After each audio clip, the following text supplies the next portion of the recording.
Bonjour les amis, ravi de vous revoir sur ma chaîne où le système D est mis à l'honneur. D comme débrouille. Qui n'a pas essayé un jour de glisser un petit regard sous sa voiture pour regarder un petit peu ce qui se passe en dessous? Et surtout, quand la voiture est soulevée par un cric, voire même deux.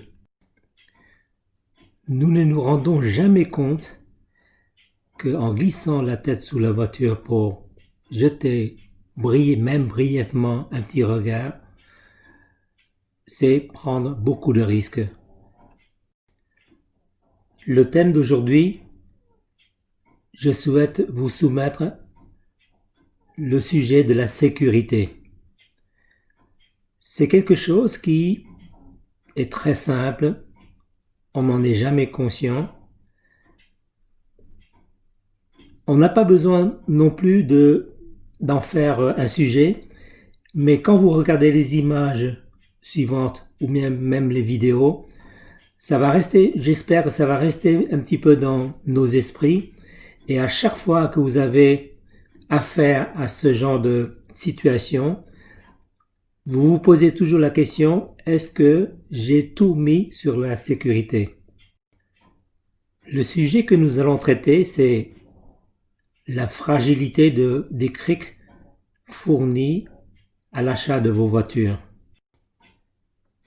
Mais avant de continuer, je me permets de vous inviter à la minute de détente de D comme débrouille en ces jours de confinement. Voie 5. Attention à la fermeture des portes. Le départ est imminent. 3 hommes courent à perte haleine sur le quai d'une gare derrière un train qui démarre lentement. Le chef de quai, celui qui donne le signal du départ du train, ému par la scène, pousse 2 des 3 hommes à bord du train. Malheureusement, le 3e est resté à quai. Il se retourne vers l'homme et s'excuse. Désolé, vous seriez obligé de prendre le prochain train. J'ai fait de mon mieux. L'homme répond, ce n'est pas bien grave, merci quand même. Seulement les 2 autres étaient venus pour m'accompagner. Eh oui, donner un coup de main c'est précieux, mais encore faut-il savoir ce qu'on attend de vous. Nous voilà de retour sur le thème principal. J'espère vous avoir apporté cette minute de détente. Posez la voiture, c'est-à-dire quand vous soulevez la voiture avec 2 crics de ce type-là, je vous le déconseille fortement parce que ce qu'on peut observer, c'est que latéralement, le cric n'est jamais solide. Le cric ne sert qu'à soulever à la verticale la voiture, mais jamais latéralement. Et si jamais vous posez la voiture sur 2 crics de ce genre-là, déjà, vous voyez, ça bouge. Et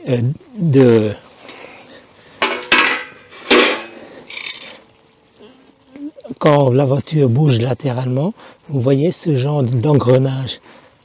Ils sont faits avec le même matériau que le cric, c'est-à-dire avec de la tôle d'environ de 2 mm d'épaisseur. Ces engrenages se trouvent des 2 côtés du cric, ça sert uniquement pour soulever les branches. Mais quand vous secouez latéralement la voiture, ça fait céder ces engrenages-là. Par expérience, ça m'était déjà arrivé que les 2 engrenages se pliaient pour diverses raisons. Et donc sous le poids de la voiture, le cric se tordait à son tour. Imaginez l'angoisse. Le problème des crics en tôle pliée, c'est qu'ils sont très fragiles. Si jamais l'horizontalité du sol n'est pas attendue, le cric peut se pencher d'un côté comme de l'autre, dans toutes les directions. Là, le cric se penche, c'est normal, mais en plus, il se tord. Et si nous faisons un zoom sur le cric, nous allons nous apercevoir que ces branches ne sont plus dans l'axe. Ils sont tordus d'un bout à l'autre, comme vous pouvez le constater. Toujours dans le même cadre des interventions sous la voiture, je vous mets en garde d'utiliser cette chandelle à bras articulés qui n'a le seul avantage que pour le rangement.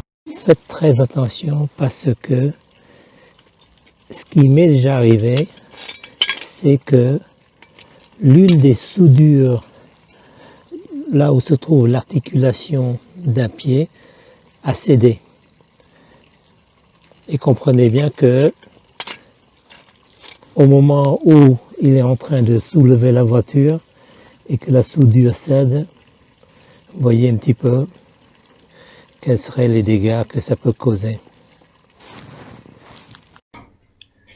Pour le résumé de ce qu'il ne faut pas utiliser quand on a à se mettre sous la voiture, je rajouterai le parpaing.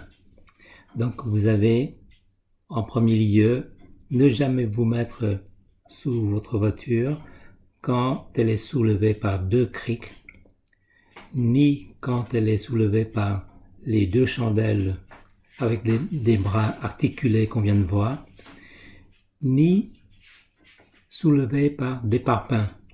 Le parpaing, c'est un grand danger. La maison pèse des tonnes, mais elle ne bouge pas. C'est pour ça que le parpaing, dans la verticalité, arrive à supporter le poids. Par contre, si vous mettez une voiture d'une tonne, de 2 tonnes, donc sur le parpaing, et que vous, en travaillant sous la voiture, vous utilisez des masses à taper à droite ou à gauche pour dégager les rotules ou bien un pot d'échappement bien collé, vous faites vibrer et ébranler toute la voiture. Les coups donnés à la carrosserie de la voiture créent l'onde de choc qui se répercute sur le parpaing, va l'effriter, le rendre en miettes. Rappelez-vous le désastre du stade de Furiani. Rien de mieux que de poser finalement la voiture sur des chandelles de ce type-là. L'expérience suivante illustre le soulèvement de la voiture par deux chandelles. Les chandelles de type triangle de ce type-là est vraiment stable parce que la base est bien dégagée. Vous avez une meilleure stabilité. Avec le poids de la voiture, les chandelles forment un bloc solide qui assure la stabilité de l'ensemble. Vous trouverez dans le commerce d'autres chandelles à forme à base plus évasée, donc meilleure stabilité. Et si vous arrivez à former 4 points d'appui avec vos 4 chandelles, là, le travail sous la voiture est complètement sécurisé. Il est alors inutile de mettre les pneus sous la voiture comme on le fait habituellement, à défaut d'avoir 4 chandelles, mais pensez-y bien, quand vous avez à travailler sous la voiture, pensez toujours à votre sécurité. Et voilà les amis, j'espère que ce retour d'expérience vous a attiré l'attention. Je vous dis à bientôt et au prochain clip. Merci et à bientôt. S'il vous plaît, vous connaissez l'histoire du type qui prend le micro dans la gare? Eh ben, c'est un type qui prend le micro dans la gare. Exactement. Eh, psst, monsieur. Oui, vous, monsieur. Il faut se retirer les doigts du nez. Oui, c'est obligatoire. Attention, hein, je vois tout d'ici.